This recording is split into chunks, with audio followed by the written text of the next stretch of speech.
Huracan! Ah!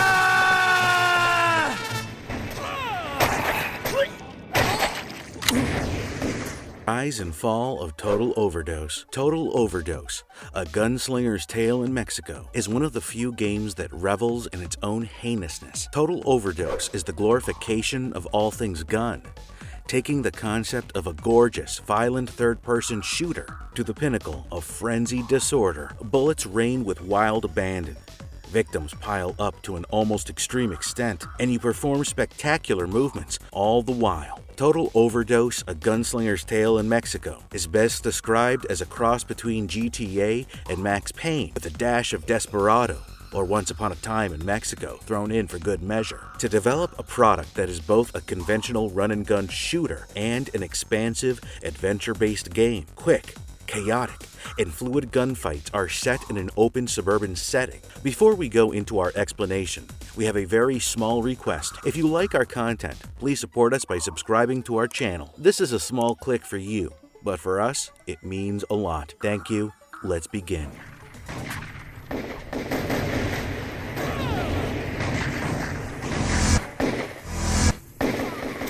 Rise of Total Overdose. The player takes on the role of Ramiro "Ram" Cruz, a former criminal, but now a DEA agent. His twin brother Tommy has dispatched him to the Mexican border, the outskirts of the city of Los Toros, in order to determine who murdered their father, Ernesto Cruz. The player will be faced with invading and bringing down Mexico's most powerful drug cartel, as well as dealing with dope dealers, bandits, corrupt federales, and Mexican army, lunatics, guerrillas, and other troublemakers. In between main objectives, the player can complete extra challenge tasks at his or her leisure, explore Los Toros, and collect rewards in the hopes of achieving a high score. During the plot of Total Overdose, the Furies will strive to destroy you. As previously said, Total Overdose's best feature are its gunplay and combat components, as well as its diverse moveset. Players may do Matrix-like movements that slow down time and let you play effortlessly and pretty sadistically pop a couple hundred bullets into some thick-headed villains, just like in the Max Payne game. The power of this concept is the game's complete accomplishment, and it's also a lot of fun. DEA Army attacked the troops in a jungle in 1989 in order to obtain information about Papa Muerte. Ernesto is flung from the plane and killed as a result of the attack. Colonel, commander of Tommy, Trust, believes the death is due to an overdose. Tommy, a top DEA agent and Ernesto's son, travels to Mexico in search of Marco, his key connection with the Morales cartel. Tommy smashes a Virgilio mob convoy as well as their petrol station, but is severely injured by a grenade blast. Tommy instructs his younger brother Ramiro to accept the position. Ramiro is a criminal who has been sentenced to prison for a multitude of reasons. Ram protects Marco from a gang of Virgilios who want to kill him for gambling and winning too much money. Cesar Morales, a criminal gang lord who boasted of knowing Ernesto's murderer, is referred to Ram by Marco. Morales orders Ram to steal the Virgilio's treasured automobile, only to have it blown up. Ram is then tasked with collecting 3 hijacked trucks that would be used in Morales' drug smuggling operation. Ram takes the vehicles and blows up the Virgilio's transport successfully. Angel, Morales' driver, hears Ram conversing with Tommy and discovers his identity. The trucks are then accompanied by Ram through the Virgilio's area, allowing them to pass. Ram hides in one of the trucks and tracks them down to Morales' meat processing plant. For the DEA officers, Ram opens the gate.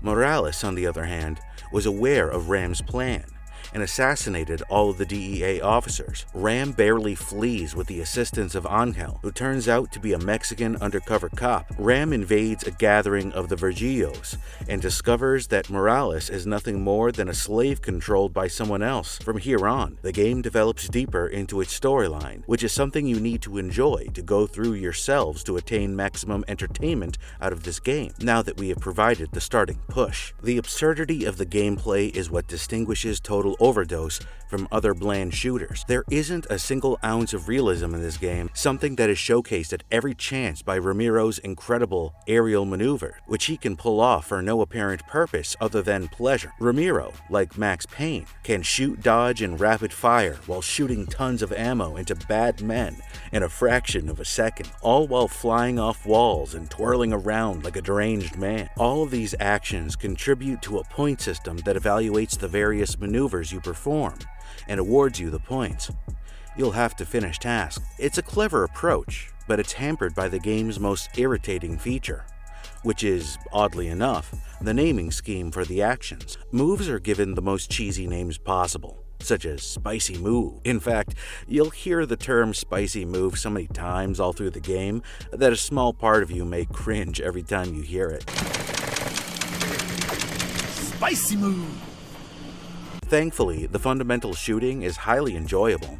You'll be offered a variety of weapons, each with differing levels of functionality. Fully automatic firearms have a higher rate of fire, but they also have a lower rate of accuracy. Pistols are precise, but they aren't very powerful. Assault rifles, on the other hand, tend to combine the perfect blend. Launchers for rockets and grenades, you can only comprehend the level of devastation they will cause. If there's one grip, it's that you often get the short end of the stick when it comes to ammo. Throughout the game, you can gain upgrades that increase the amount of ammo given to each gun type. Even yet, in a game as stupidly amazing as this one, where the focus is on the very exaggerated action, you think the creator would have been a little more liberal with the ammo. It's already all too easy to run out of ammunition for all firearms quickly, forcing you to continually rush about picking up weapons from dead adversaries, which might be dangerous in the midst of a gunfight. Though the game may appear simplistic and unappealing based purely on images, it truly has a strong sense of style, not just in terms of aesthetics, but also in terms of music and general demeanor. At first sight, the game looks similar to anything from the Grand Theft Auto series, albeit the latter includes more small elements and a larger scope that elevates it just above total Overdose. Despite the fact that the game appears to be simple, its aesthetics, as previously stated, are in keeping with its overall theme. Although the game's many cities don't directly resemble any real places, they do a good job of giving a generally lifelike atmosphere to the setting of Total Overdose.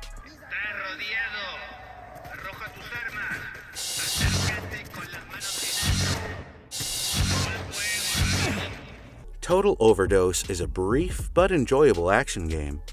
There's a lot to admire about the game's control mechanism, and the firearm wars you'll be able to engage in. Bullets, blasts, blood-stained bodies, and other such effects are common in the game's action scenes, which are well thought out. The adventure aspects of the game are a touch underwhelming, largely due to the fact that the automobiles aren't that enjoyable to operate. It's also extremely linear.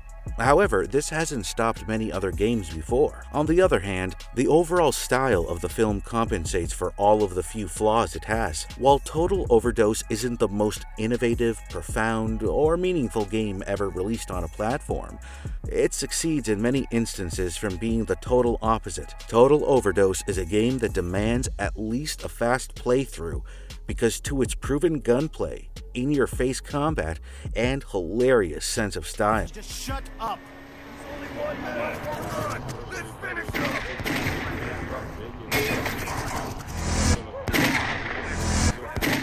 Fall of Total Overdose.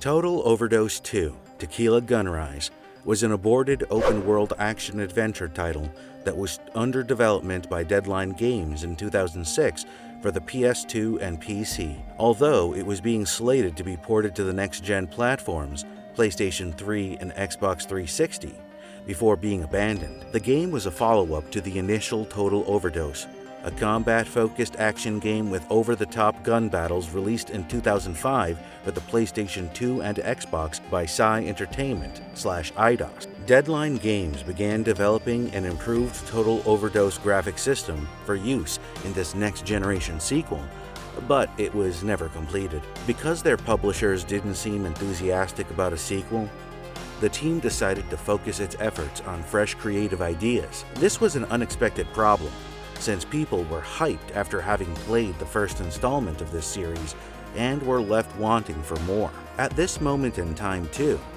there is no news of development of any other title in this franchise, which seems like a dead end as well. So, to make up for it, make sure to get your hands on this witty, on-brand entertainment of a game and play it to your heart's content. And if you liked our content, don't forget to leave a like and subscribe to us if you haven't already. Have a good one and be safe.